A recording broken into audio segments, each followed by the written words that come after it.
ప్రభునందు నాకు అత్యంత ప్రియమైనటువంటి వాళ్ళారా, మన ప్రభువును రక్షకుడునైనటువంటి యేసుక్రీస్తు వారి యొక్క శుభనామంలో మీ అందరికీ నా హృదయపూర్వకటువంటి శుభములు వందనములు తెలియజేస్తున్నాను.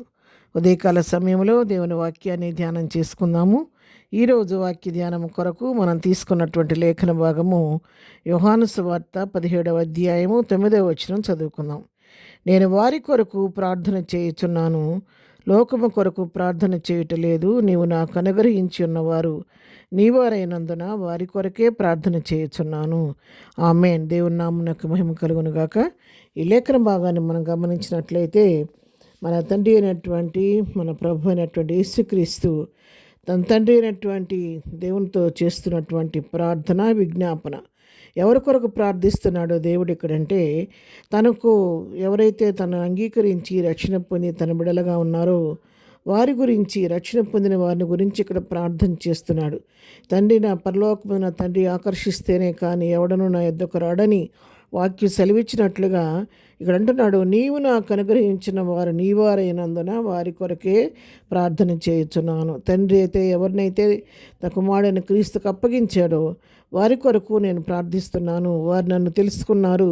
నేను నిత్య జీవనకు వారసుడు అవటానికి నేను వారి కొరకు ఈ లోకానికి వచ్చానని, వారికి నిత్య జీవం ఇవ్వడానికి ఈ లోకానికి వచ్చిన సంగతి వారు తెలుసుకున్నారు. కాబట్టి వారందరూ నా వారు, నువ్వు నాకు అనుగ్రహించావు కాబట్టి వారి కొరకు నేను ప్రార్థన చేస్తున్నానని చెప్పని ఇక్కడ మన వాక్యంలో గమనిస్తూ ఉన్నాం. అంతేకాదు, కుమారుడు మరి తండ్రి దగ్గరికి వెళ్ళబోయే సమయం వచ్చినప్పుడు, నేను లోకంలో నుంచి వేరైపోతాను కాబట్టి నువ్వు నాకు ఇచ్చిన వీరిని భద్రంగా కాపాడమని వారి కొరకు ఇక్కడ ప్రార్థన చేస్తూ ఉన్నాడు.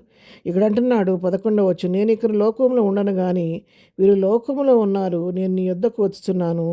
పరిశుద్ధమైన తండ్రి, మనం ఏకమైనలాగా వారిను ఏకమై ఉండినట్లు నీవు నాకు అనుగ్రహించిన నామం మందు వారిని కాపాడుము. ఇక్కడ ఈ ప్రార్థన ఏంటంటే, నేను ఈ లోకంలో ఉండను, నేను ఈ లోకంలో నుంచి నేను వచ్చేస్తున్నాను, నీ యొద్దకు వస్తున్నాను కదా, నువ్వు పంపించినటువంటి నీ కార్యం నేను సంపూర్తిగా నెరవేర్చాను. ఈ లోకంలో చిత్తం నెరవేర్చి నేను తండ్రి నీ దగ్గరికి నేను మళ్ళా వస్తున్నాను. కాబట్టి నేనైతే లోకంలో నుంచి వేరే వస్తున్నాను, కానీ నీవు నాకు అనుగ్రహించిన వారు లోకంలోనే ఉన్నారు. కాబట్టి నీవు నేను ఎలాగో ఏకంగా ఉన్నామో వారు కూడా మనతో పాటు ఏకమైండులాగినట్లుగా వారిని నీ నామం మందు వారిని కాపాడుమని చెప్పని వారి కొరకు ప్రార్థన చేస్తూ ఉన్నాడు. ఇంకా వారి గురించి ఏమని ప్రార్థన చేస్తున్నానంటే, మరి 13వ వచనం, నేను నీ యొద్దకు వచ్చున్నాను, నా సంతోషం వారి యందు పరిపూర్ణమగునట్లు లోకమందు ఈ మాట చెప్పుచున్నాను. ఆయన యొక్క సంతోషం వారి యందు పరిపూర్ణం కావాలని వారి కొరకు ప్రార్థన చేస్తున్నట్లుగా మనం చూస్తున్నాం. అంతేకాదు, మరి ఇంకా వీరు వారు లోక సంబంధులు కారు, నేను ఎట్లాగో లోక సంబంధిని కాను, వీరు కూడా లోక సంబంధులు కారు. కాబట్టి లోక వీరిని ద్వేషిస్తూ ఉంటుంది, వీరిని ఇబ్బంది పెడుతూ ఉంటుంది, వీరిని బాధిస్తూ ఉంటుంది. కాబట్టి వీరిని దుష్టుడి నుండి వీరిని కాపాడమని వారి కొరకు ప్రార్థన చేస్తూ ఉన్నాడు. సత్యమందు వారిని ప్రతిష్ఠ చేసి, నేనే విధంగా వారికి నా యొక్క స్వార్థను ప్రకటించానో, నేను చెప్పిన మాటలు వారు ఇతరులకు చెప్పి అనేకులు నీ వైపు త్రిప్పులాగన వారికి నీ వాక్యాన్ని ఇచ్చి నీ సత్యమందు వారిని ప్రతిష్ఠ చేయమని చెప్పి వారి కొరకు ప్రార్థన చేస్తున్నట్టుగా మనం చూస్తూ ఉన్నాం. చూడండి ఎంత బాధ్యతగా తన కుమారుడైనటువంటి క్రీస్తు తన తండ్రి యొద్దకు ఎత్తబడిపోయే సమయం వచ్చినప్పుడు లోకంలో తన వారి కొరకు ఎంతగా బాధ్యత వహించి ప్రార్థన చేస్తున్నాడు. నేను విడిచిపెట్టి నీ దగ్గరికి వస్తున్నాను తండ్రి, వీరి విషయంలో నువ్వు శ్రద్ధ వహించు, నువ్వు కాపాడు, దుష్టుల నుంచి కాపాడు, వారు మనమేకమైనట్టుగా వారు ఏకం ఉన్నట్టు సహాయం చేయి, వారికి సంతోషం పరిపూర్ణం చేయమని, సత్యమందు వారిని ప్రతిష్ఠ చేయమని చెప్పి తండ్రికి విజ్ఞాపన చేస్తున్నట్టుగా మనం చూస్తూ ఉన్నాం. అవును ప్రియులారా, మరి సార్వత్రిక సంఘం కొరకు తనకిచ్చిన వారి కొరకు ప్రభువే స్వయంగా అంత ప్రార్థిస్తూ ఉంటే, ప్రభు బిడ్డలమైనటువంటి మనము ఈ లోకంలో మనతోటి వారి కొరకు, సార్వత్రిక సంఘం కొరకు, క్షేమం కొరకు నిత్యము ప్రార్థించవలసిన బాధ్యత మన పైన కూడా ఉంది.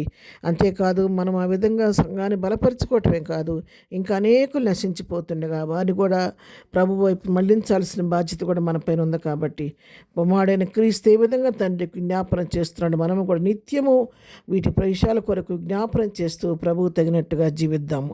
ప్రార్థన. ప్రేమగల తండ్రి, ఉదయకాలం మాకు ఇచ్చిన శ్రేష్టమైన లేఖన భాగాన్ని బట్టి నీకు వందనాలు. నువ్వు ఈ లోకానికి వచ్చి తండ్రి చిత్తాన్ని సంపూర్ణంగా నెరవేర్చిన ఆయన తిరిగి వెళ్ళబోయేటప్పుడు నీకు ఇచ్చిన వారి విషయంలో ఎంతో శ్రద్ధ వహించి ప్రార్థన చేసేటటువంటి ప్రార్థనా భారం మా హృదయాల్లో పెట్టండి నాయన. మీ కొరకు ఈ లోకంలో జీవించే కృప మాకు దయచేయండి. దినం మేము చేయ పని పాటల్లో తోడుగా ఉండండి. రాకపోకలో క్షేమం దయచేయండి. ఈ దినం బర్త్డే మ్యారేజ్ చేసుకున్నప్పుడు దీవించి ఆశీర్వదించండి. బలహీనలు బలపరచండి.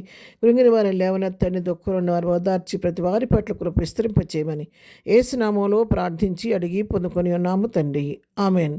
ప్రభు కృప సదాకాలం మనందరికీ తోడై నడిపించును గాక. ఆమెన్.